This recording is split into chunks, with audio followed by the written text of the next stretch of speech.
Are you ready to take me on a wild ride? Let's see.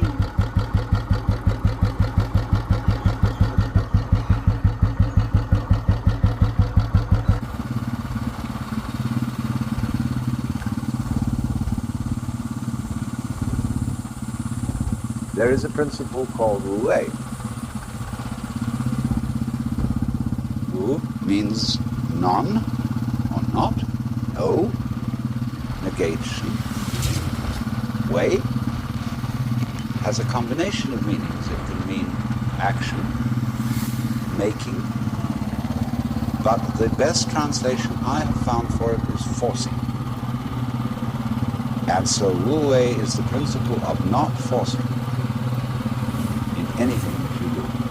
Now we know when we watch any performance of an artist, be it a dancer or an actor or a musician, we know immediately when the performance is forced. And we say it doesn't ring true, it's too artificial, it doesn't seem to be natural. Many people who study the Taoist doctrines think that Wu Wei means do nothing. In the sense of laissez-faire, be lazy, always be passive. It doesn't mean that. There is a time for action. When you study judo, you use muscle only at the right moment. When your opponent is hopelessly overextended and off balance, and you add a little muscle to it and you throw him across the room. But only then. You never use muscle at the wrong moment. For as Shakespeare knew perfectly well, there is a tide in the affairs of men which, taken at its flood, leads on to fortune. And so Wu Wei is based on knowledge of the tide, the drift of things. Get with it. Wu Wei is the art of sailing rather than the art of rowing. So, one of the most famous sayings of in the Lao Tzu book is superior virtue has no intention to be virtuous, and thus is virtue. Inferior virtue cannot let go of virtuosity, and thus is not virtue. So one could also say the real Wu Wei is not intentional, and so is Wu Wei. But inferior Wu Wei so tries to be Wu Wei that it isn't.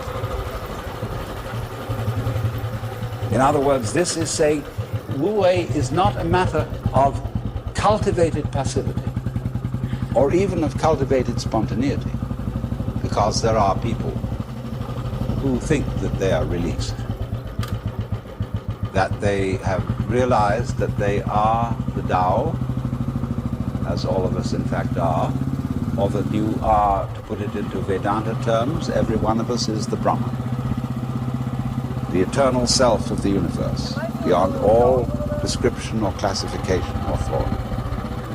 You say, okay, baby, I'm that. Now I'm going to have a ball.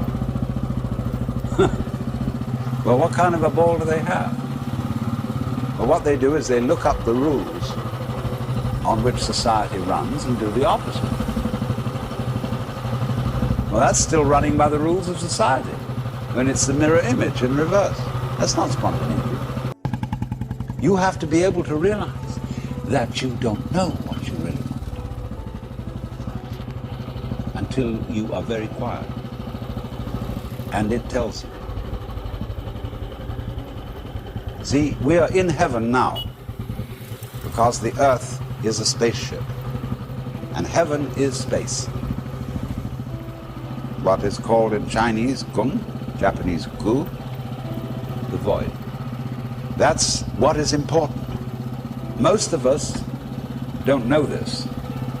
Space. It comes down to space always. Space, which nobody can define, nobody can imagine, appears to be nothing, is the foundation of the universe. But you have to become again as a child to see that. Now you go back to your childhood. What were the fascinating things? What's out there? What's beyond the stars? How long does it go on?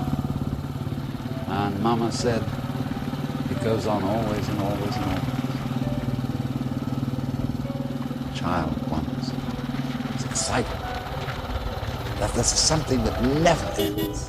Then the child asks about time. How long ago is long ago? Well, the Bible says that in the beginning God created the heaven and the earth. Well, what did God do before he did that? Well, as one person said, he sat up thinking punishments in hell for people who ask silly questions. But still, that's only a joke. And the child thinks of God going back and back and back forever. Never begin. So in the same way, you think about death. Go to sleep and never wake up. Never. Why, it would be as if you never had existed. Not only you, but everything else. Which is, of course, the way things were before you were born. You know, how about waking up after having never gone to sleep? That's quite a fraud. There's something fishy about it. So we get a funny feeling when we think those questions really through. Very funny. And children, you see, love to get into that funny feeling. Children do all kinds of weird things. They like to spin around as fast as possible, so they watch suddenly the whole ground goes tilting. They do this thing with their eyes, and they go...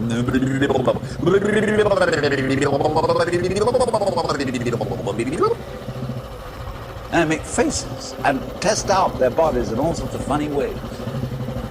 Because they know from the beginning that the world is weird. A strange thing. Because everybody knows what it's all about, only they won't admit it. Being brought up is being taught not to admit it. But you know very well what's going on. But in order to find out once more as an adult, you have to become again as a child. So what does that involve? It means, ladies and gentlemen, would you please check your ideas and opinions at the door? First of all your philosophical and religious views, all your logic. Because I say check it at the door advisedly, because you can pick it up again when you go out if you feel unsafe without it.